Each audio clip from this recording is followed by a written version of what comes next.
Alam naman po nila na hindi ko sila papabayaan kahit anong mangyari.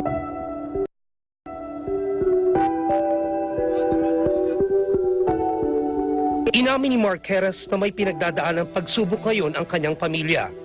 Parehong may iniindang karamdaman ng kanyang tito Hermie Santos at ang kanyang daddy June Eras. May tito, may Papa Pim, mag-undergo po siya magkakaroon siya ng 2 operations. Yung isa po, bypass, then isa po yung 2 ugat niya po sa leeg, di na po nadalaw yan ng dugo.